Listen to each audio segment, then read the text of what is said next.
The Toronto Blue Jays lost 7-2 to the Pittsburgh Pirates. We saw some good things out of Yusei Kikuchi. He continued his impressive spring training campaign, but we also saw some really weird things throughout these 9 innings. So we'll break that down and much more in this episode of Jays Digest.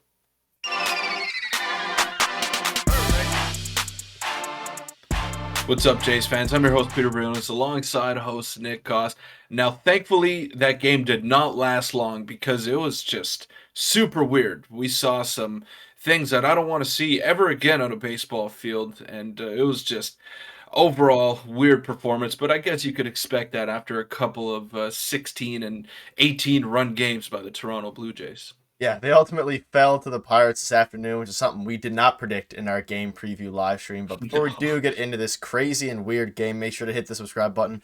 We're on the road to 7K subscribers, so it means the world, and the support has been unbelievable. So let's just get into the first topic now, which is Yusei Kikuchi. We'll focus on him for a little bit, and he continues to dominate and pitch very, very well. Obviously, there are some things that he still needs to work on, which we will discuss. But as a whole, Peter, he pitched very, very solid, and I'll pop up a screenshot here. And this is from Thomas Hall saying, needless to say, Yusei Kikuchi, if healthy, will be the Jays' number 5 starter. He threw 7 shutout innings this spring and continued to work well with the pitch clock, which is something that you mentioned as at the start of spring training when you first saw him pitch. And so far in the spring, 7 innings, 1 hit, 3 walks, 9 Ks. What were your thoughts on Yusei Kikuchi tonight, and I guess as a whole on the spring training?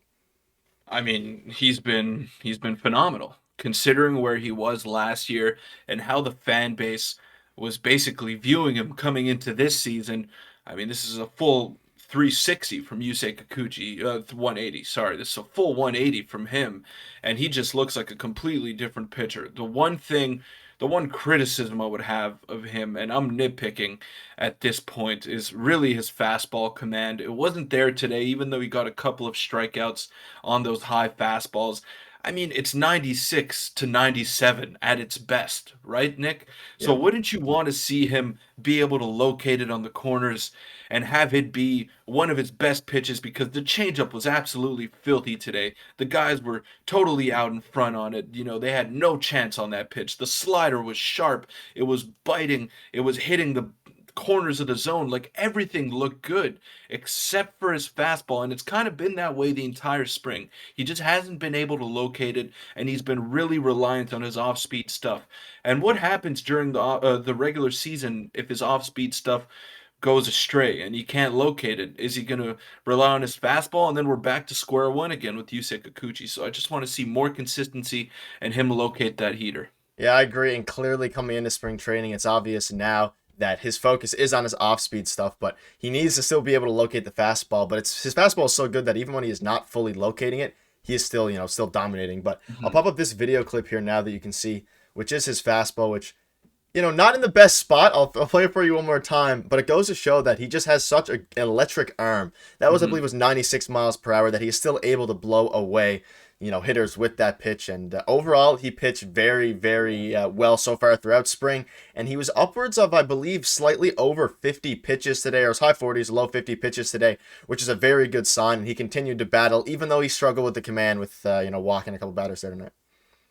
Yeah, exactly. They're ramping up his workload, which is nice to see. I saw some comments that people would have liked to see him go deeper in the game, but we're still early in spring training, and you still gotta ease him into competition in a sense. But he's already made 3 starts, and this is the first time he went deeper than 2 innings, so it's good to see him ramping it up. I'd like to see if he can keep it up over 4 or 5 innings in a start, which would be something that is a kind of a barometer on how to gauge Yusei Kikuchi. But that pitch that you showed right there, that's a two-strike pitch. That's a good spot for a two-strike pitch.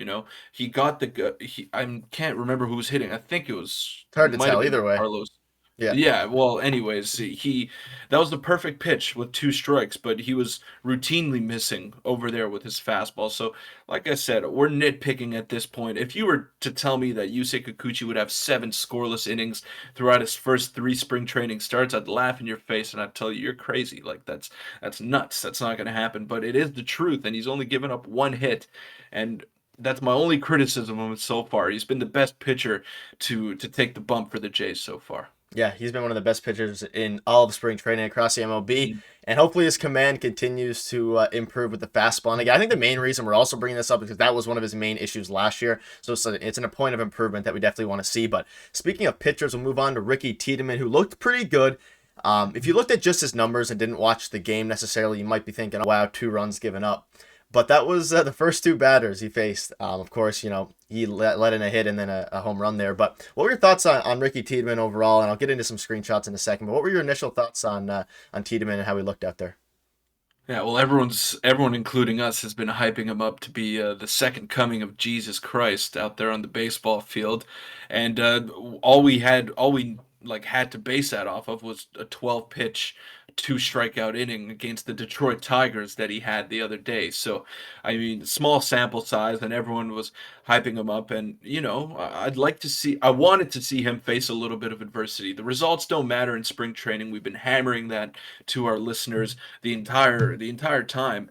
But he gave up a 2-run home run to a notable Jays killer in Carlos Santana, who crushed our dreams in October last year. But yeah, he faced some adversity. He gave up another bloop hit after that home run, and then he comes back and he looks kind of unfazed. Kind of like that confident Ricky Tiedemann that we've been seeing clips of in the minor leagues and in his inning of work in spring training. So I was happy to see him bounce back.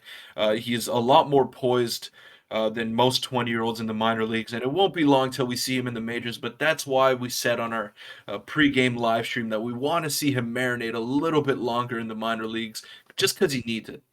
Yeah, and you can see some screenshots here. 3 up, 3 down from Ricky Tiedemann after his getting knocked around a little bit in the fourth. He obviously gave up the home run to the Jays killer, like you said. And this is from Thomas Allen. He says, Ricky Tiedemann's second outing of spring training is another example of why spring training performances need to be taken lightly. He looked a little rattled after allowing a home run in the fourth, but settled it down, retiring the Pirates in order on, I think, 5 pitches, I believe, if I remember correctly. But either way, it was very, very quick work. And here's some quick footage of his 2 strikeouts that he had in the game, and this is of course after his giving up the home run. It's just good to see 3 strikeouts actually, but it's good to see his overall work there. It was very, very solid out of Ricky Tiedemann, and very, very exciting to see him do very well. And I'll also touch on just the pitching staff in general here, which you can look at before we move on. Yusei Kikuchi, 3 innings, no hits, 2 walks with 2 strikeouts. Tiedemann, of course, gave up 3 hits, and honestly, a couple of those hits were pretty weak, but 3 hits, 2 runs, 2 strikeouts.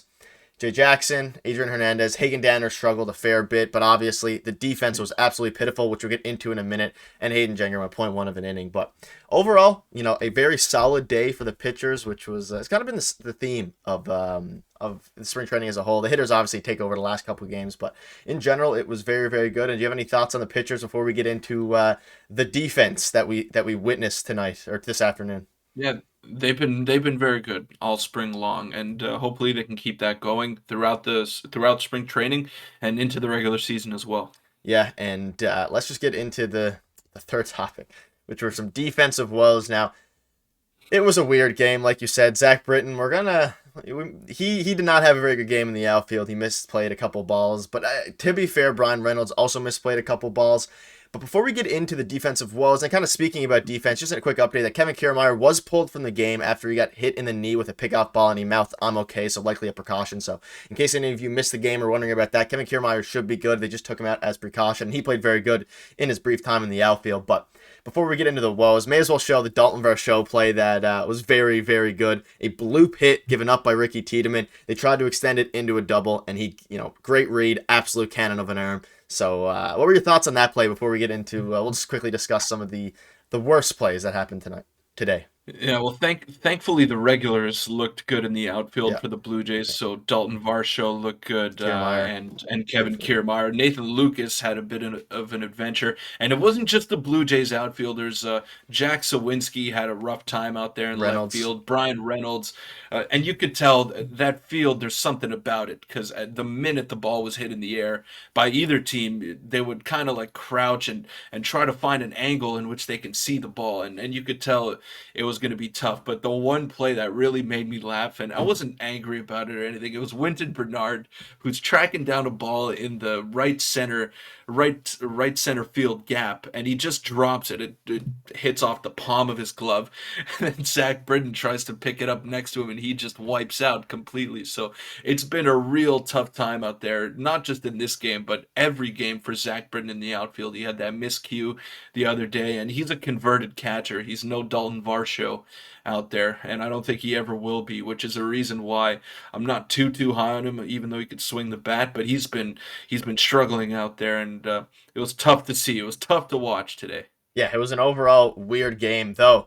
It absolutely flew by. The pitch clock, we had some weird stuff happen where Nathan Lucas got called out on a third strike because he wasn't set in the box. It was the right call, but I just don't like innings ending or even at-bats ending because of a pitch clock, especially when you're already like in the box, just not facing the pitcher. But I'll digress there. It's a very, very interesting rule. But the final topic we'll quickly touch on before we do wrap up the game recap is just from any other today's standouts that we have. And I'll just pop up the box score for the hitters because we haven't really touched on the hitters yet this video, simply because there was not a lot to talk about. But Peter, I'll let you one hitter standout today if you have any, or you can also pass if you don't have any major standouts because there wasn't anything too crazy. I'll go with a mix of Varsho and Merrifield. Merrifield played very, very well today, and it was good to see after his pretty rough start to spring training going 1 for 6. And Varsho got another base hit, which not necessarily a standout game for him offensively, but combined with his great defense, I'll give it to him and Merrifield.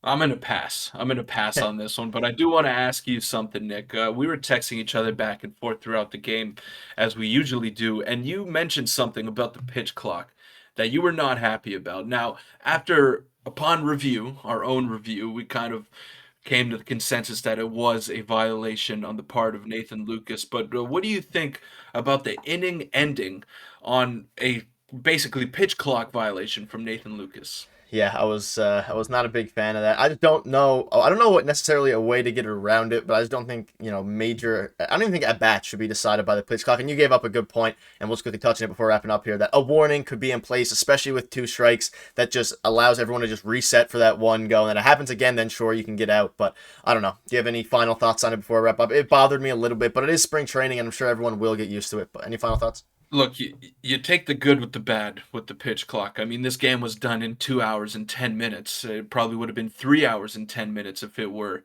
to be played last year. So that's the good part about the pitch clock, especially for us who cover the Blue Jays pretty much a full 162 and we try to offer extensive coverage.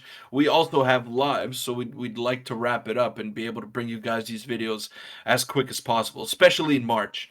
So that's the good part about it. But then you look at it, and an inning ends, a guy that's battling for a roster spot in Nathan Lucas, and he's got to walk back to the dugout after getting called out for a pitch clock violation. So that's the part I don't like about it. But they'll get used to it as the season rolls along, and it should be fine come opening day. Yeah, let us know what your thoughts are in the comments on the pitch clock. I know it's a very controversial topic, and today was kind of the first-hand experience. And like you said, for someone battling for a roster spot, Nathan Lucas was not very happy with it, and he's been swinging the bat very well. So it'll be very interesting to see. And again, thank you guys so much for the support. That'll wrap up the video. The live streams have been doing great, especially the pregame show. You all have been really enjoying those. We're going to continue to do them as much as we can. And make sure to hit the subscribe button. We're on the road to 7K, and we will see you in tomorrow's live stream or video.